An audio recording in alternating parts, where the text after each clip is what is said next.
Oh, y'all look good.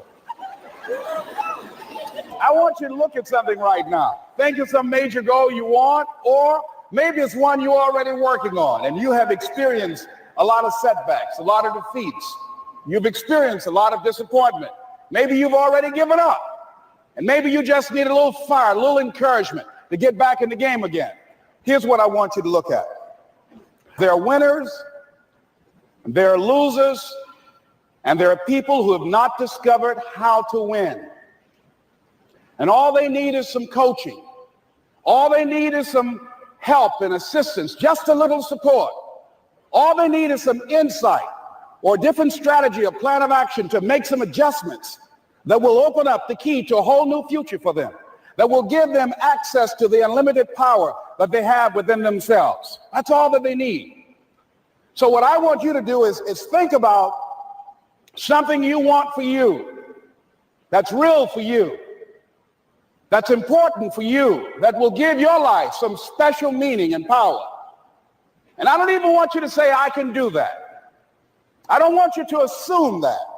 See, 5 years ago, when I started out in this area, I would not have been able to make the mental leap that I would be up to where I am right now. I don't want you to begin to just psych yourself out. No. I want you to be able to say something to yourself that will enable you to maintain a level of integrity with yourself. That when you say this, even when you face tremendous setbacks, it will be a benchmark to keep you in the game, to keep you moving forward and experimenting and readjusting your strategy and your plan of action, continuously looking for ways to win. So what is that something?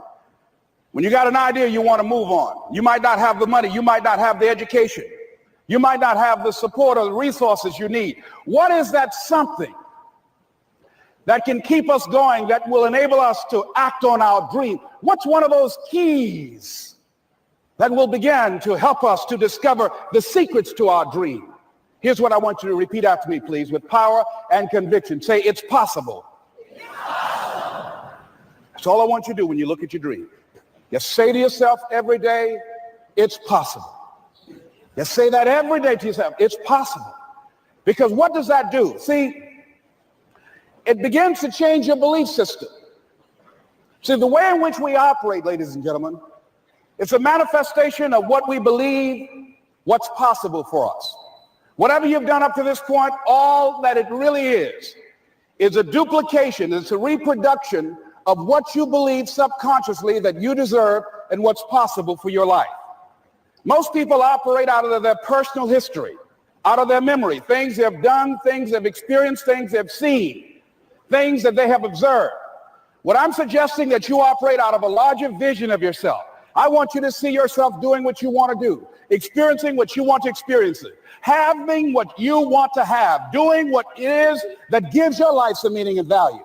Operate out of your imagination, not your memory. Because whatever you look at where you want to go, I'm wanting to warn you, you will have some conversation back here after you go through the data that you've experienced in life saying you can't do it. And so what you want to begin to do is ignore that inner conversation. Well, most people, ladies and gentlemen, when something happens to them, what they do is they begin to believe that that's the way it is. That's the way it's always been. And they can't see the possibility of it being any different. Example, before April 1954, the common belief, the universal belief, because it had been tried again and again and again, and people had failed, the belief was that man was not physically capable of breaking the 4-minute barrier, that he could not run a mile in less than 4 minutes. That was the belief on the planet. It had never been done. But here's what happened, ladies and gentlemen. Roger Bannister came along, and he broke the 4-minute barrier. Now, here's what's significant about that. Since that time, up to this day, over 20,000 people have done it, including high school kids. What changed? 20,000 people, what changed? Here's what happened when they got on the track. They knew it had been done. And because they knew it had been done, there was a new belief about this barrier, about this goal that was unreachable. And those 20,000 people got in the race believing, knowing in their heart that someone had done it, that it's possible that they could do it. And I'm saying that if you know anybody that had some goal, some dream, something they wanted to do, and they did it, then I'm saying that you know in your heart that if someone has done it, then you can do it. It's possible. And that if someone can make their dream become a reality, that it's possible that you can make your dream become reality. And so as you begin to look at where you want to go, beginning to embrace that, it's possible. I'm blessed and highly favored. I've got a lot going for me. I got some good stuff in me. And it's possible that I can bring my greatness out here in the universe, that I can do what I want to do. It's possible I can write my own book. I can have my own business. I can take the trip and travel around the world. It's possible. I can bounce back from adversity and reinvent my life. It's possible. Regardless of where I am, the things can get better for me. It's possible. I'm thinking about two men right here in Chicago who were fairly successful, similar background, educated. They worked for a corporation for many years, and they were among many people that were laid off. Two guys who were very good friends. One went out looking for a job for several weeks along with the other one, and they faced disappointment and rejection again and again and again. They couldn't find any work, which is the story of many people across this country. One guy stopped. He became discouraged. He stopped going. He stayed home looking at television, became very argumentative and toxic with his wife, drinking beer, getting on the phone, talking to his other negative, unemployed friends. And he just gave up. The other guy kept looking for a job everywhere he could go. Every time he could get an opportunity, kept asking people, networking, checking the newspapers every day, kept going everywhere he could, trying to find a job. You have too much education. You're overqualified. You won't be here long enough. He kept going. He kept going. He went to a place and said, look here, I tell you what, if you can't hire me, and I know you can use my talents, abilities, and skills, I don't want to sit home and do nothing. Just let me do some volunteer work. You don't have to give me anything, all right? I just want to work. I want to be busy. Guy said, okay, it's on you now, but don't expect me to give you anything. It's okay. This guy came in and worked. He was the first one there. The last one to leave was the best employee there. About 4 weeks later, one of the top managers quit. They were looking for a replacement. Guess who they selected? This other guy. This guy who was volunteering his time. He got the job. What was the difference between the two men? Eyesight and mindsight. Eyesight is judging on what you see, judging according to appearances. But mindsight is how you interpret what you see. One guy said, it's not possible. It's over. I'm finished. I can't do it. I can't make it. He surrendered. I've faced rejection again and again. I'm not going anymore. There are no jobs out there. But this other guy, he felt that in spite of the no's and rejections, in spite of how bad the economy is, in spite of what the newspapers are saying, that it's possible that somebody somewhere will give me a job. He just kept going, thinking it was possible. And guess what, ladies and gentlemen? That's what we have to do with our dreams. Because things happen to you in life that you can never, ever anticipate. And many times when those things happen, you want to give up. I remember when I was in broadcasting, when I was a disc jockey, I became very controversial, not only being a disc jockey, but I felt that radio was something that you not only entertain people with, but you also empower them, you educate them. And I got fired. I didn't just leave, they fired me. That was a shock. I said, wait a minute. They took my microphone. I thought that was who I was. No, ladies and gentlemen, it wasn't. I had to do something else. And I didn't know what else I could do. See, here's what I'm looking at. What are the uses for your life right now that you haven't even reached for yet? See, I believe that when you don't have enough encouragement to act on your dreams or ideas, or you're not enlightened enough, that life will act on you. See, life had moved on me and said, Les Brown, you have outgrown this. It's time for you to do something else. Well, I wasn't enlightened enough. I organized some disc jockeys and got my job back. So they had to fire me again. I got fired twice. Here's what I did. I had to think of something else. And so a guy suggested to me, he said, Les, why don't you run for office? I said, man, I've never run for office. I've never known anything about how to operate in the political arena. I've heard encourage people to register to vote and get out to vote, but I don't know anything about politics. He said, neither do the people who run for office all the time.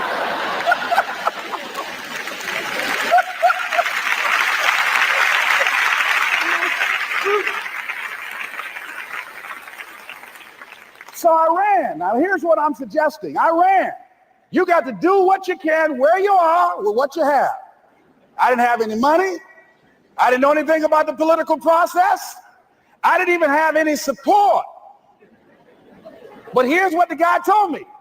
It's possible you could win. That's all I had. I was running against an endorsed candidate. He was an incumbent. He had the newspaper support, all of the leadership in the community, and I was challenging this guy. So I had a saying when I was on radio, stand up for what you believe in because you can fall for anything.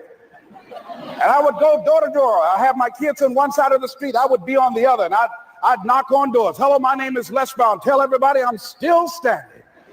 They get on the phone. Child, Les Brown was to my house today. You know the boy on the radio with the big mouth? Yeah, they fired him, honey. Say he's still standing.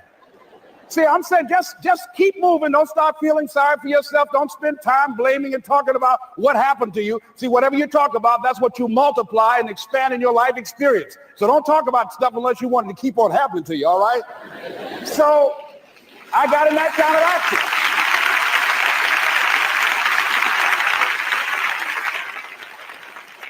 As I continue to do that, had my children with me, we're going door to door, didn't have enough money.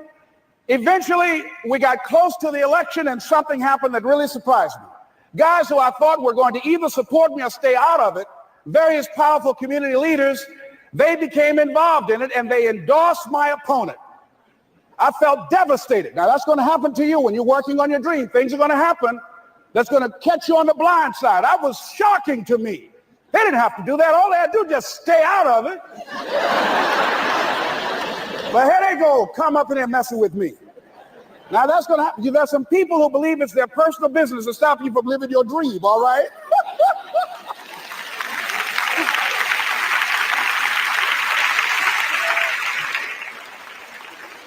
But I didn't deal with that. You want to make your dream come true, you got to stay focused. Some people rather get even than get ahead. Stay focused on where you want to go. I just kept on doing what I was supposed to do. And so I was driving to the radio station. My opponent had over $20,000. I had less than $800. As I was in the radio station, the guy said, "You're going to make a commercial?" I said, "Yes." He said, "It better be a good one because that money can't go pretty far here." And I sat there in the middle control room and I was thinking. And here's what happens when you get still. Stuff will start coming. Something said, call your mama. You used to talk about your mother on the air all the time. Ask her to say a few words for you. That'll be a different kind of political spot. So I called my mama, and I had a gospel record playing in the background.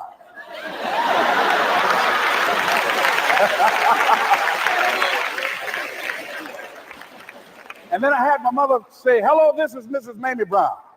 When I raised my sons, I raised them to be good children. When they got out of hand, I beat their behind and made them go right. Please vote for my son. He's a good boy."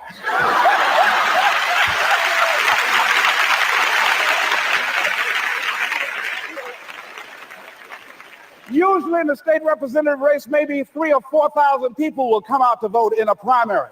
In that primary race, over 27,000 people came out and voted and said, "I'm voting for Les Brown because his mama said he's a good boy." I won, ladies and gentlemen. I won.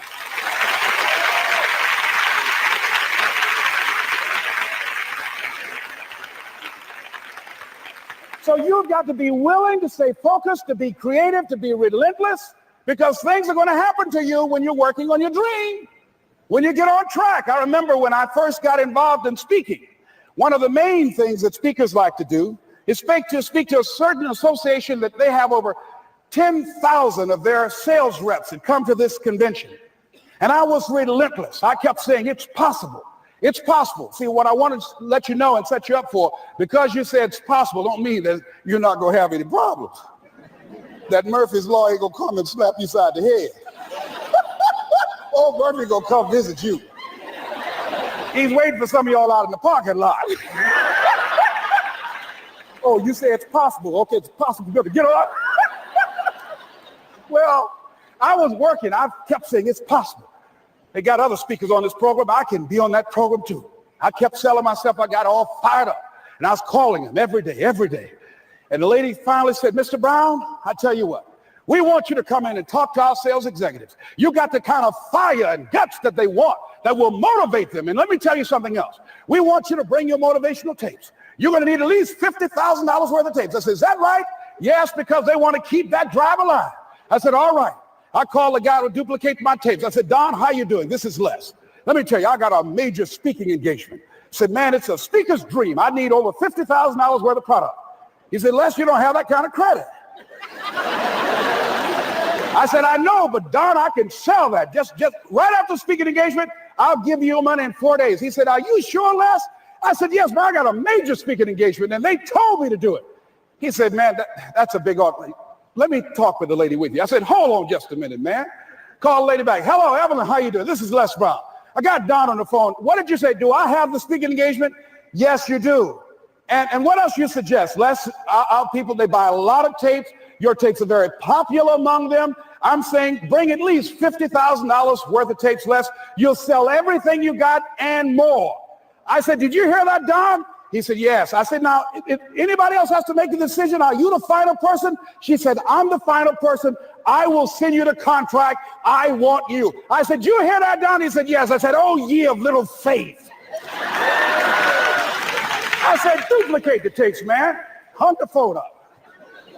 Well, he duplicated the tapes. 1 week came by. I'm checking the mail every day. No contract. I said, come on, Murphy, don't start nothing, man. Come on. Come on, man, give me a break. Come on, you know, this ain't fair. Come on, man. Give your boy a break, come on. I talked to myself, you know. I didn't want to call him right now. 2 weeks passed by. Murphy said, don't you think you ought to call him? I said, okay. I called, I said, hello, this is Les Brown calling. How you doing, Les? I said, fine. I said, Evelyn hasn't sent my contract out yet. Any additional information you need? So, Les, you haven't heard? I said, no. I said, Evelyn died. I said, she died? I said, did she say anything about me?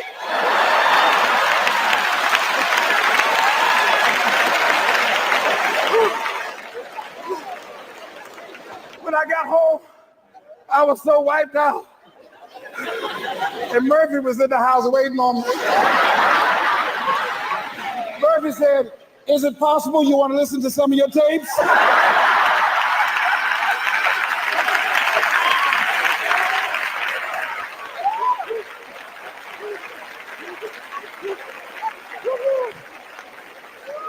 But ladies and gentlemen, here's what I had to do. I had to begin to focus on what was the solution. That this was not the only place that I'll be able to sell those products. And as I began to challenge myself and got some help and support and some other input, I eventually did. It took longer, but it was challenging. But I did it. Repeat after me, please. No matter how bad it is, or how bad it gets, I'm going to make it. I'm going to make it. Shake somebody's hand on your right and left and say, you got that right.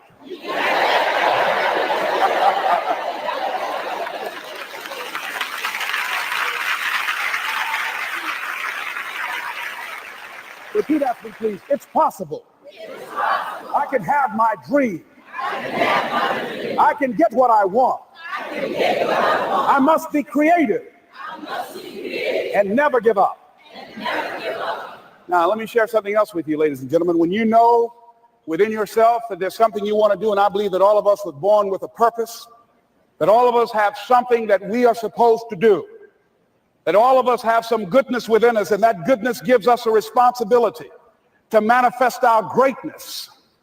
And when you know that, you can feel it in your guts, and you know that you're deliberately operating below your potential, you've gotten comfortable, you stop expanding, you stop stretching, you stop challenging yourself. Let me share something else with you. Not only is it possible for you to have your dream, but it's necessary. It's necessary that you have it, that you work on it, that you develop yourself, that you go for what is yours in the universe. I have a friend that at the beginning of the year, I was in Los Angeles giving a speech, and I do a seminar teaching people how to become involved in the speaking business, and also one called Speaking with Power, teaching people how to begin to develop their communication skills. And this friend, I said, I want you to work with me. I called her up. She said, Les, are you sure I can do it? Sure you can. You have a PhD in communications. I don't have that. If I can do it, sure you can do it. In fact, I'm going to give you the support that you need. Here's what I realize, ladies and gentlemen.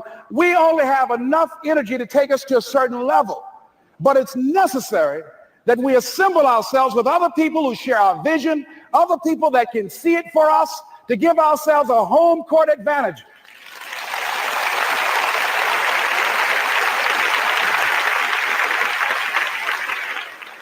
So it's necessary that you seek out other people who think like you, who are growing, who've decided that they are not satisfied with where they are. See, I don't believe that necessity is the mother of invention. No, necessity, in my opinion, is not the mother of invention. Refusing to accept things the way that they are is the mother of invention.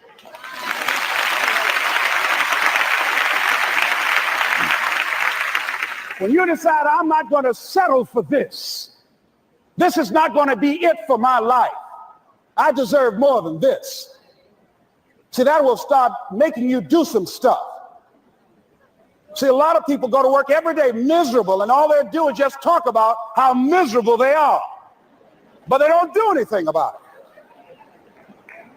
it. So I was telling her that I knew she hated her job with a passion. I said, you can do this. You got more going for you than I have going for me. And we've been going through this for years, ladies and gentlemen. She'd been to my seminar speaking for a living. She brought her husband, and that was one of the major problems that I realized that happened in her life. He couldn't see it for her. So you got to make sure that you have people in your life that can see it for you, that will encourage you. Non-affirming relationships can hurt you.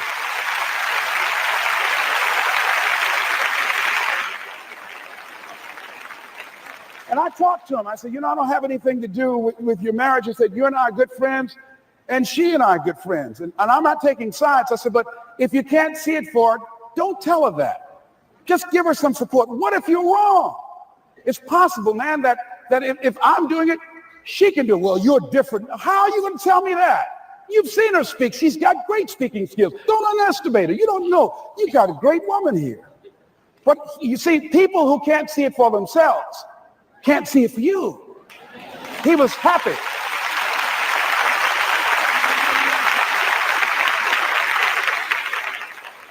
So I said, will you do it with me? I said, I'm going to give you the support you need. You can't do it by yourself. I will stand with you. She said, you will? I said, yes. I'm going to make you a part of my seminar. You'll do a part of it, and I'll do a part of it. Speaking with Power. She said, okay.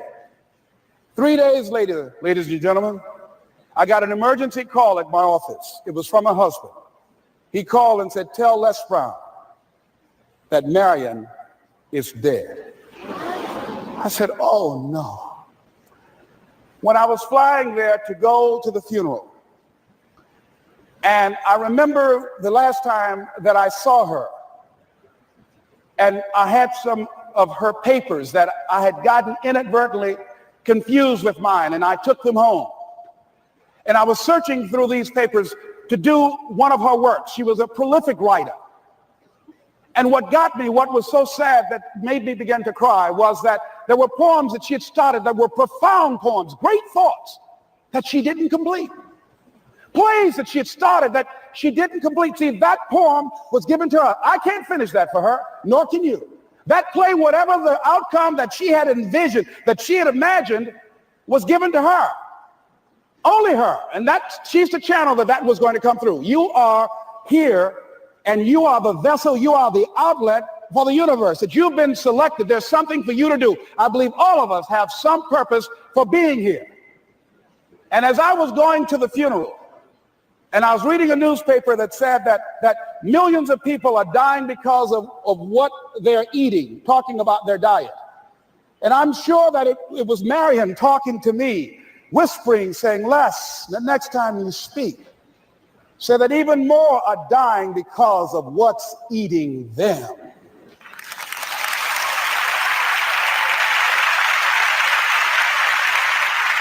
When the challenges of life come your way, you've got to find ways to increase your sense of self-appreciation, because if you don't, you're bombarded with negative stuff every day that beats you down, and you will find yourself unconsciously engaged in self-destructive behavior. If you don't program yourself, life will program you.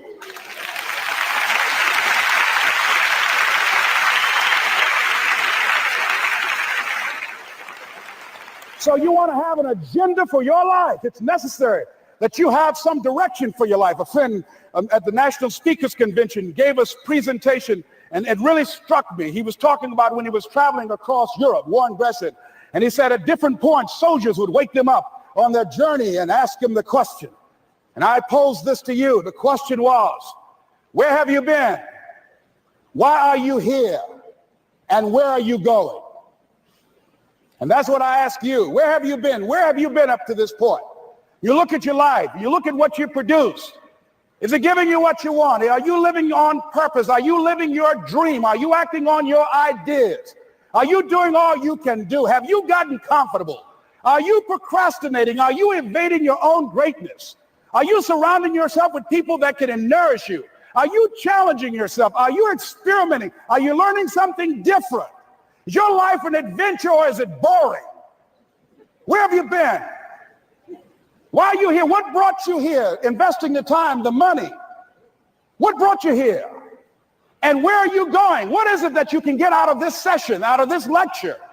That when you leave here, rather than this just being a spectator event, that you got some idea, some dream, that you might have to go back and brush it off and look at it again and say, I've got to do this. This is my stuff. This is what I'm supposed to do. This is why I showed up. Where are you going with your life?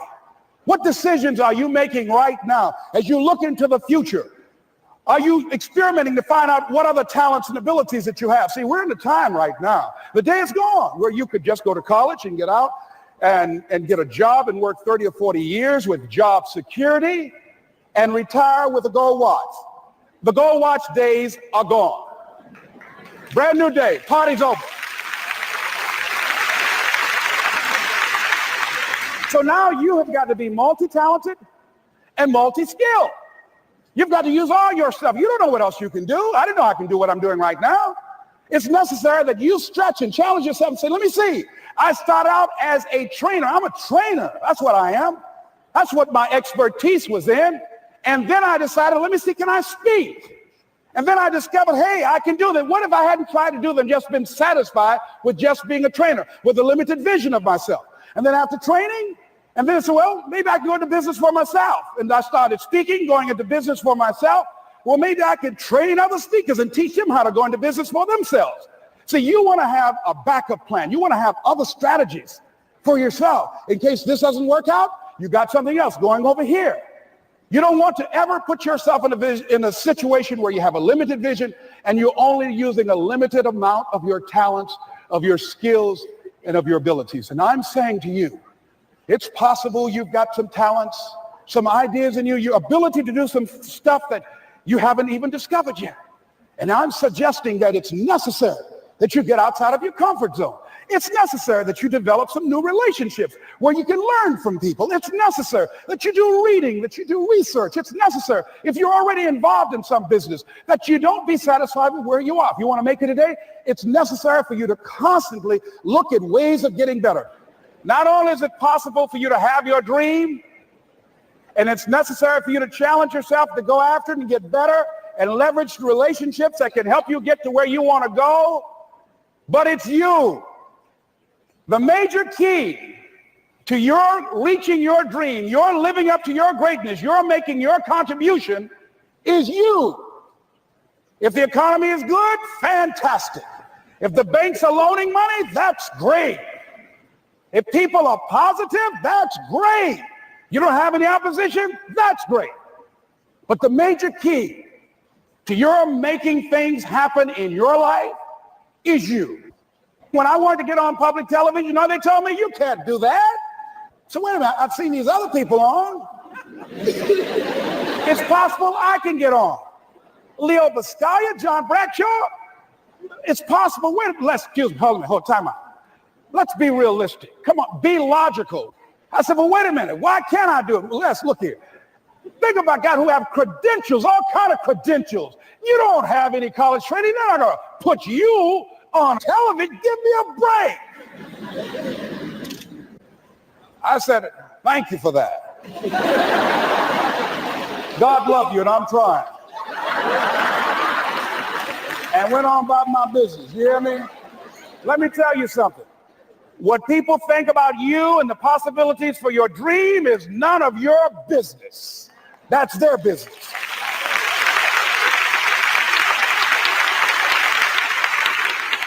They have no imagination, ladies and gentlemen. They're living out of the past, out of their memory. Their attitude is it can't be done because they haven't seen it. They're judging according to appearances. The people that are going to make it in the future, the people that are making it today, let me share something with you. History is being read, but it's also being written by people with imagination.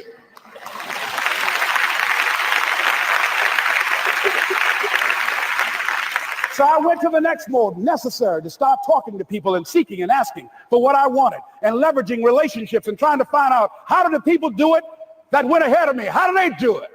And then what is it I need to do? How is it I need to train myself, to develop myself? What's the resources that will be required in order to make it happen? And as I start seeking out and asking questions, I started running into people who said, I know someone who can help you do that. And they helped me get connected with those people. Remember, we have so much energy that can take us so far. It's necessary that you hook up with some other energy that can take you to the next level. I hooked up with them. They said, let's go. I said, away we go.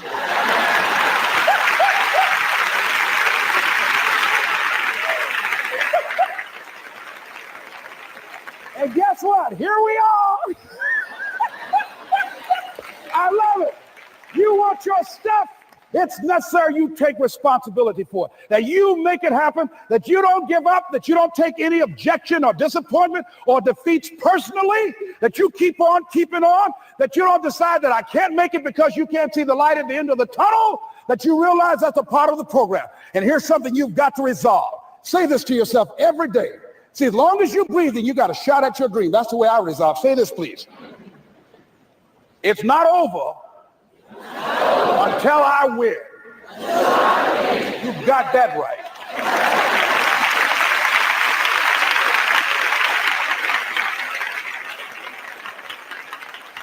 It's not over till I win.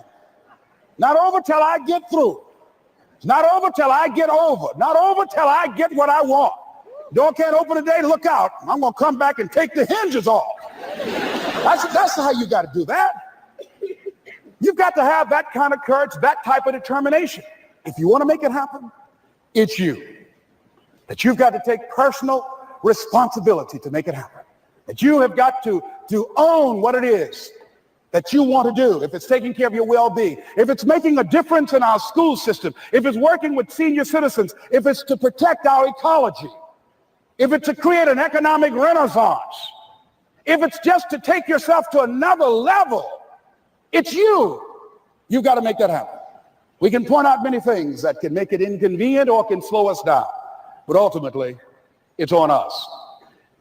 Next step is, not only is it possible and necessary, and it's you to live your dream, to make this greatness that you have within you become a reality, but what I've come to appreciate when you're working on changing your life, changing some bad habit, getting out of addictive situations or relationships, or working to build a dream or making a difference in our society, or learning something that's very challenging. Here's what I realize, ladies and gentlemen, and develop a great deal of respect for. It's hard. Easy is not an option. It's hard living. Life is hard. See, it's hard when you are 49 years old, been working on a job for 17 years, and they come in and tell you you're finished and give you 1 week severance pay. And you got to start all over again. It's hard when you're married and raising children and your children are crawling and your husband dies unexpectedly. It's hard handling just the tragedies of life. It's hard when you're working on something and you put everything you have in it and it doesn't work out. You lose your money and other people's money. It's hard. It was rough when I lost my job and I could not find a job. It was humiliating and embarrassing, borrowing money, and then I couldn't pay the money back when I told them I would. That's rough. How people look at you, how they respond to you. It's very hard. It's humiliating. Here's what I discovered that happens to you in life, that you will go through things, and while you're going through them, you can't understand why it's happening to you. But after you go through it, you get back and you look at it and you say, oh, now I understand why I needed that lesson. Have you ever happened to you? Raise your hand. Has it ever happened to you that I couldn't understand it then, but after I got through it, then I saw that was preparing me for bigger and better things.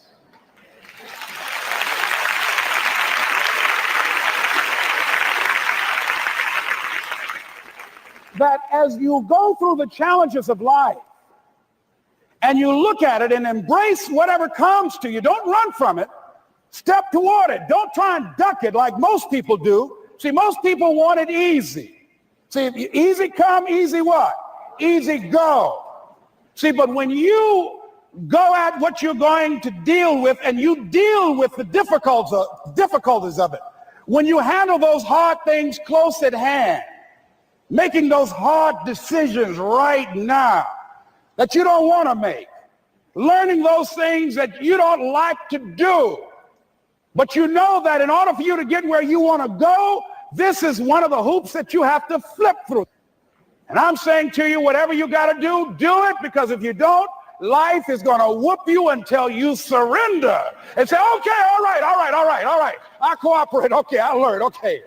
They had to wear me out a long time. So if it's hard, then do it hard. Now, how do you hang in there during the hard, difficult times, Les? You must have faith. You've got to believe in yourself.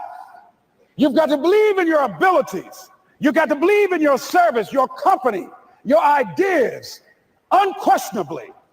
You've got to have faith, and that faith gives you patience. That is not going to happen as quickly as you want it to happen. A lot of things are going to happen that will catch you off guard. And so therefore, you've got to deal with and handle it as it comes. And not only that, but that faith and patience drives you into action. You've got to keep moving and keep plugging away. I can see people coming out talking to a guy out there watering and fertilizing the ground that's not showing anything. Hey, what you doing? You've been out here a long time, man. And the conversation in the neighborhood is, you growing a Chinese bamboo tree, is that right? Yeah, that's right. Well, even Ray Charles and Stevie Wonder can see ain't nothing showing. You know that's how people are going to do you? So how long have you been working on this? How long have you been working on your dreams? Good. And you have nothing to show. This is all you got to show. People are going to do that to you. And some people, ladies and gentlemen, they stop because they don't see instant results. It doesn't happen quickly. They stop. Oh, no. You got to keep on watering your dream. And when it began to happen, they stopped laughing. They said, look, whoa, look here. Look how, hey, man, you know, I know you can do it. Look, you got a job here?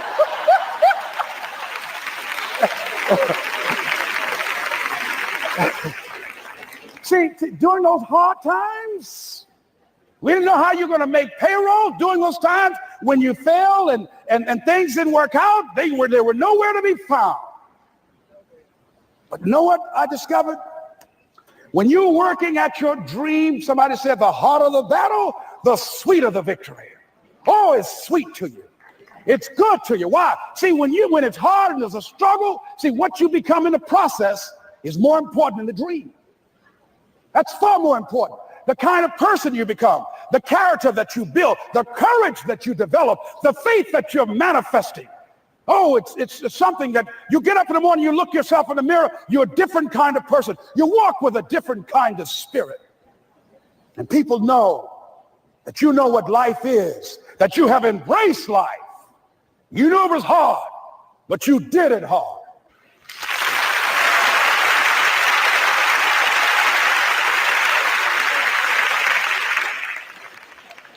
Now it takes us to the next level. If it's hard, why do people do it? You ask people who do things. Why do they go it? People who climb mountains just for the sake of it. Nobody paying them to do it, just do it. Somebody said, I'm going to run around the world. He said, well, why would somebody want to do that? I'm going to swim the Atlantic Channel. Why? Why do people do that? I wondered, why would a Nelson Mandela give up 26 years of his life? Why do people do that? Here's what I discovered in high school. High school, I decided I wanted to go out for football. Never forget this. And I discovered why people do things. You know why, ladies and gentlemen? Even though it's hard, it's worth it. It's worth it. See, one day we had Coach Alkin Hepburn had this plaque down there and this wood on the floor, on the ground. He said, Brown, come over here. Had my suit on. I said, yes, sir. He said, I'm going to have old Larry Littles down there, old big Larry. Yes, sir. Big, fat, sorry Larry. Yes, sir. Brown, I want you to get down bull neck. Yes, sir.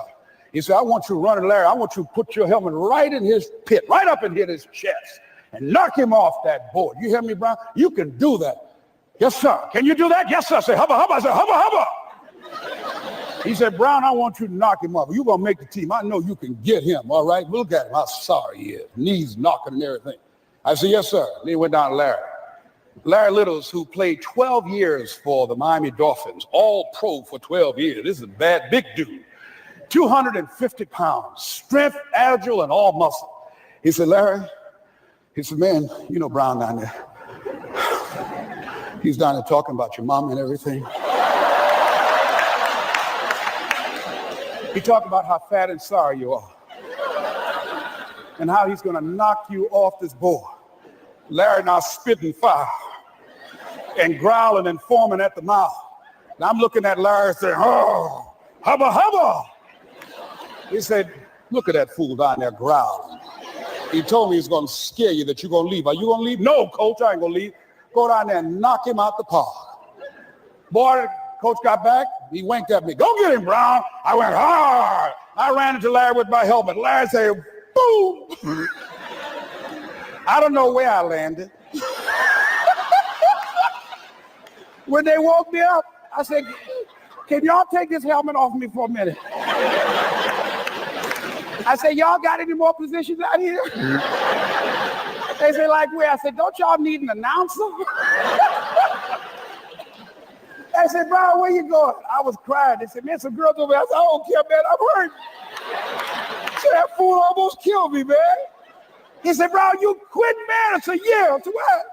I said, it ain't worth it, man. No, it ain't worth it. Y'all go ahead. Y'all crazy. I'll be your announcer, man. I was calling the game.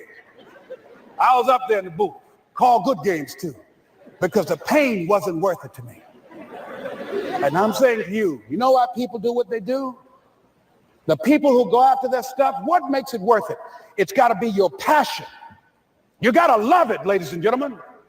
You got to love it. It's got to be what you are supposed to do. You want to sing, and even though they want to invite you to Carnegie Hall, you're going to sing to anybody that listen to you, including singing to yourself. I used to talk to my plants when nobody else would listen to me. You got to write, even if no one published your book, write, because that was given to you to do. You do what it is you're supposed to. You're supposed to build something. You're supposed to create something. I don't know how to do it. Learn. Do whatever is required. Just go out there.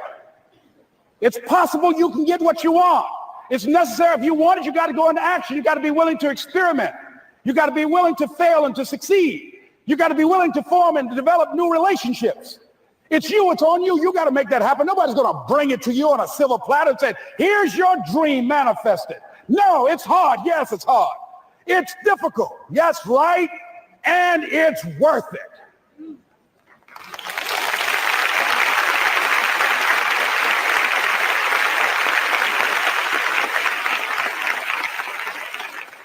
People ask, hey, man, these kids, man, it's rough dealing with them. That's right.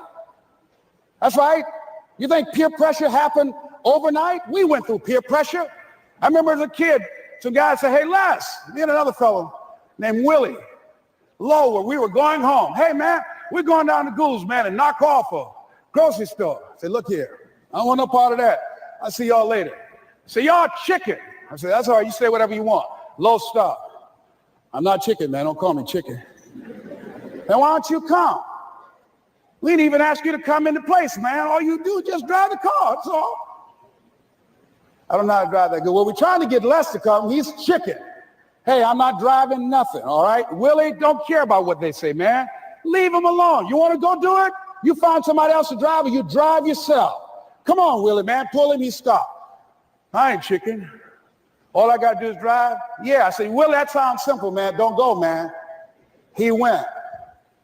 And the next day we read the newspaper where when they robbed the store, when they came out running to a car, the merchant, the man who owned the store, came out just shooting wildly, and he hit the driver in the head. So peer pressure didn't just start in the 90s or the 80s. It's difficult. It's challenging for kids right now. And it's going to take some easy, simple methods to help bring them out of this madness, this insanity? No. Is it hard? Yes. Let's look at what we've been doing. What has worked? What has not worked? Let's look at where we want to go. What is it that we want to produce? What is it that we want to create for our young people? And as we think about that, start experimenting with different methods and techniques to create and to produce that. And begin to believe that it's possible through our commitment, through our vision, through our determination, our relentlessness. Because of our belief, it's possible that we can reduce the teenage homicide rate, the teenage pregnancy rate, the dropout rate, that it's possible, looking at what kind of world are they going to be in. As we look at the global economy, that as we begin to use our collective will and genius and resources, it's possible that we can create an educational system that not only will test their minds with information and facts and figures, but will teach them how to think and be creative. And what does it mean to be a human being and to value human life? And how do you make relationships work? How do you bounce back from adversity? It's possible that we can give them a curriculum that will give their lives a sense of purpose and direction and meaning, and teach them how to begin to know and operate on a higher level of being, where they become assets to our society rather than liabilities. What if we leave here with that kind of consciousness that it's possible, as opposed to saying we have to write this generation off, that it's possible that we were born for such a time as this and that, that maybe someone here has the idea or the method or some plan of action or an approach that can resolve many of the problems that we're facing with young people today. Whatever we have to do to save our children, it's worth it.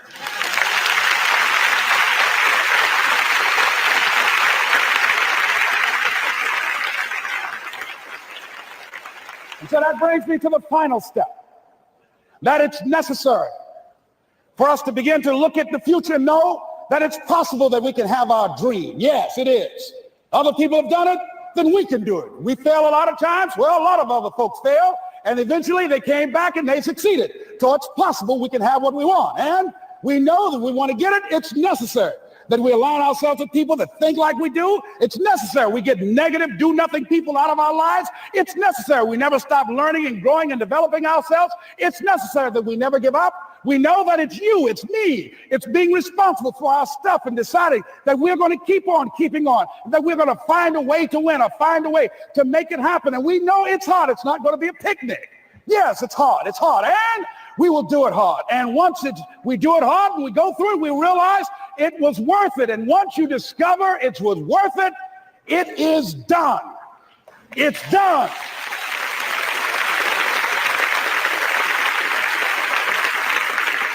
It's done, ladies and gentlemen, before it happens. Well, here's what I'm suggesting to you. That when you're working, you have a wall to break through. Let's say a friend of mine he runs a marathon, and he says, when he's running the 26-mile marathon, he said, let's say that hypothetically, that 18th mile is the wall. He said, Les, when you get there and you're running, he says, everything in you is telling you to stop, to give up. Every muscle is aching. And you're saying to yourself, I can't do it. I can't do it. And you just keep on and you keep on and you keep on. It seems like you're moving at slow motion. And then eventually when you break through that 18-mile wall, then you know it's like done and you're on automatic and you glide on in and you know it's there. You know you're going to get to the finish line. And we've all had experiences where we were working on something and we knew it was possible. And we did those things that were necessary to bring it into reality. We took the responsibility to make it happen. Other people couldn't see it. A lot of people didn't believe it. You were attacked. You were criticized. People were opposing you, but you kept on doing it. It was hard. It was rough. It was difficult. But to you, it was worth it. And eventually you got to a level you know, can nothing stop me now. I'm on the move. I'm on the move.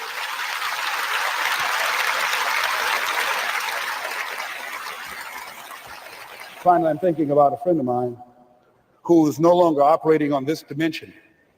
His name is Jack Boland.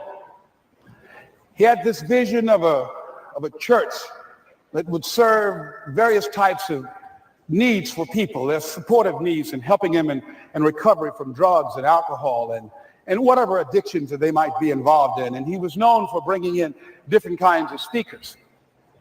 And over a year ago, he was diagnosed as having cancer, and he announced to his congregation that he's going to be taking chemotherapy and that it was a possibility that the cancer would go in remission, and he was optimistic about that.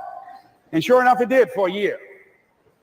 And one of the things Jack always talked about is that he wanted to have his funeral while he lived. And so he invited a few friends, Wayne Dyer and myself and a few other speakers. He didn't tell us why we were there, but once we gathered there, the church, they told us in the room that Jack is going to announce to the congregation, he's bringing his doctor up. The doctor is going to say that we felt we could keep it in remission. It's out of remission, and he doesn't have much time left. And whatever words you want to say to Jack that you would say if he had made his transition, speak those words now. Well, we were shocked and we were somewhat stunned until Jack got there. They brought him in a wheelchair, and boy, was he courageous, and he had a strong smile, and they helped him up the steps, and he sat behind the podium.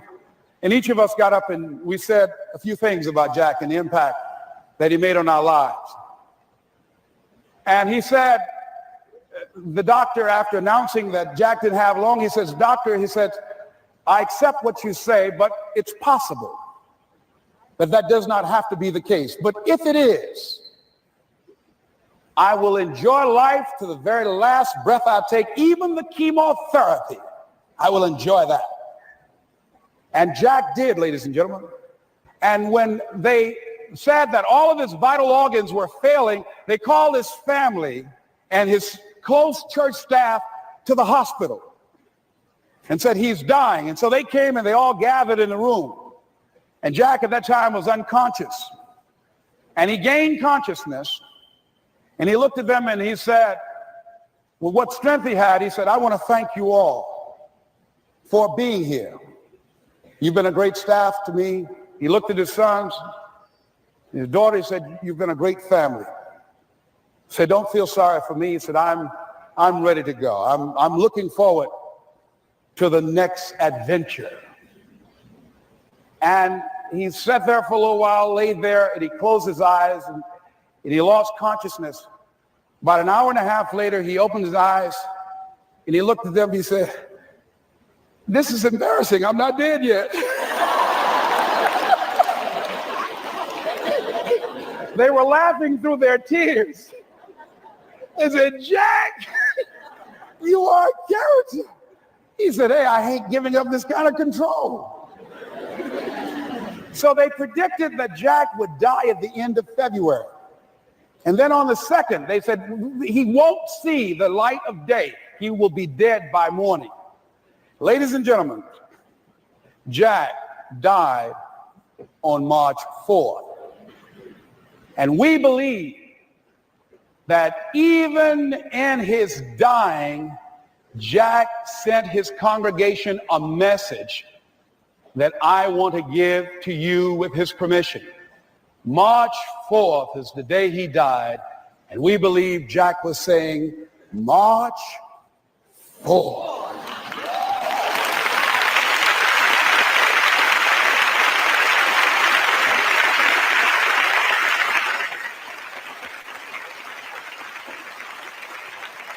So I say, as you look into the future, while other people are giving up, feeling like victims, feeling powerless, becoming negative, turning on each other rather than to each other, feeling that they can't make it, be ye not conformed to this world, but be ye transformed by the renewing of your mind with the mindset of that it's possible that we can save this generation.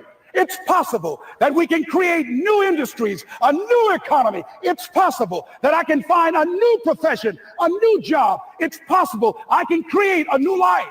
And it's necessary that I become actively involved in becoming a positive force in my life and on the planet. And it's me, yes, it's you, it's all of us pulling together, working together to create this brand new future. And it's going to be hard. Easy is not an option.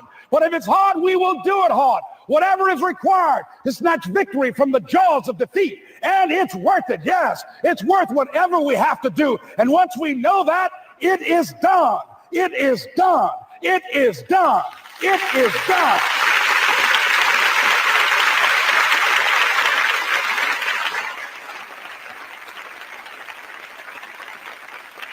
So I say to you, whatever your dreams are, whatever you want to do, in the spirit of Jack, March 4th. This is Mrs. Mamie Brown's baby boy, Leslie Calvin Brown, saying, it's been a plumb pleasing pleasure as well as a privilege. Thank y'all here. Thank you. Thank you. Thank you. Thank you. Thank you very much. Thank you very much.